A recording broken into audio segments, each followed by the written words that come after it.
नमस्कार, कशिश न्यूज में आपका स्वागत है। मैं हूं अनुराग।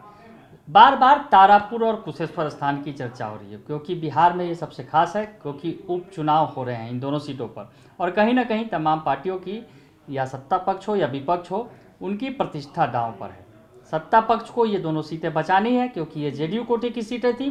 जेडीयू के दोनों विधायक थे यहाँ से जो अब दिवंगत हो चुके हैं। वही आरजेडी या फिर महागठबंधन की बात करें तो वो ये दोनों सीटें झटक कर कहीं ना कहीं सत्ता पक्ष को कमज़ोर करना चाहती है क्योंकि जिस तरह से आंकड़े हैं वो कहीं ना कहीं काफ़ी पतला मार्जिन है सत्ता पक्ष और विपक्ष के बीच में। इस बात को तेजस्वी यादव बार बार कह भी चुके हैं और कहीं ना कहीं अगर दो सीटें अगर महागठबंधन में आरजेडी के खाते में जाती है तो बहुत कुछ आगे खेल हो सकता है।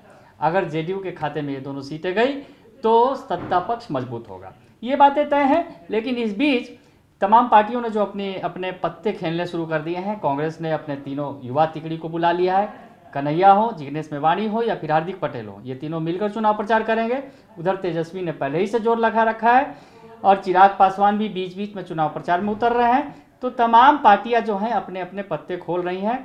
बीजेपी भी सहयोग में उतर गई है एनडीए के प्रत्याशी के समर्थन में। इस बीच हम आपको बताने जा रहे हैं कि अब नेताओं का हवाई दौरा भी शुरू होने वाला है। जी हाँ, हवाई दौरा। जो चुनाव के मैदान में जब हेलीकॉप्टर उड़ते हैं तो लोग जुटते हैं, तो हवाई दौरा है। हवाई दौरे में जब नेता हवाई जहाज़ से पहुंचेंगे इलाके में तो देखने वालों की भीड़ उमड़ेगी। तो हवाई दौरा जो होता है वो काफ़ी महत्वपूर्ण होता है। हालांकि जब बड़ा चुनाव होता है यानी पूर्ण चुनाव जब होता है, जो 2020 में चुनाव हुआ था, विधानसभा चुनाव जब तमाम सीटों पर होते हैं तो उसमें नेताओं के पास वक्त की कमी होती है। लेकिन ये जो चुनाव है इसमें वक्त पूरा है क्योंकि 2 ही सीटें हैं। लेकिन अब हवाई दौरा तय हो गया है एनडीए का।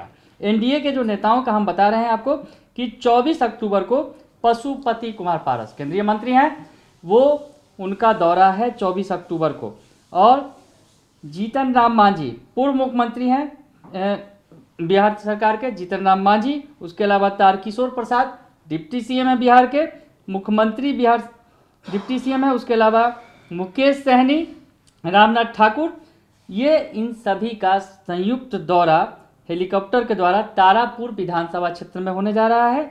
ये संग्रामपुर प्रखंड के रानी प्रभावती उच्च विद्यालय में ये तमाम नेता मिलकर संबोधित करेंगे सभा को। तो हेलीकॉप्टर दौरा, जिस हेलीकॉप्टर के जरिए निशाना साधा जा रहा था, आपको याद होगा 2020 का विधानसभा चुनाव जिसमें तेजस्वी यादव बनाम एनडीए ऑल हो गया था, जिसमें जिस तरह से आरोप कहा गया था विपक्ष की तरफ से कि एनडीए के तमाम नेता तमाम हेलीकॉप्टर उड़ रहे थे, वही अकेले तेजस्वी यादव का हेलीकॉप्टर उड़ रहा था। और कहीं ना कहीं चुनाव परिणाम जब आए तो तेजस्वी यादव सबसे बड़ी पार्टी बन गए।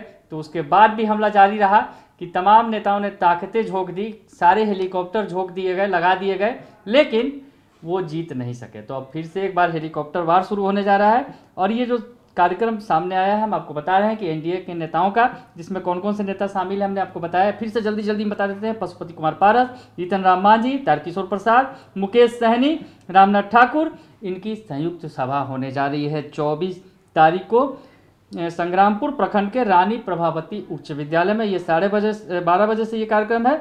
और वहीं कुशेश्वर स्थान विधानसभा क्षेत्र में कुशेश्वर स्थान पश्चिम प्रखंड के मध्य विद्यालय में मैदान में जो है नारायणपुर में 2:30 बजे, यानी ये दोनों कार्यक्रम इन तमाम नेताओं के ये 2 कार्यक्रम 24 तारीख को महत्वपूर्ण कार्यक्रम है क्योंकि ये तमाम दिग्गज हैं एक साथ मन से गरजेंगे। यानी एनडीए ने अब जो है कैंपेनिंग की है और तमाम बड़े नेताओं को, अपने सहयोगी पार्टियों को जुटा लिया है और ये मिलकर एनडीए प्रत्याशी के लिए वोट मांगेंगे। तो बने रहिए कशिश न्यूज के साथ, तमाम खबरों से आपको अपडेट रखेंगे। फिलहाल के लिए इतना ही, धन्यवाद।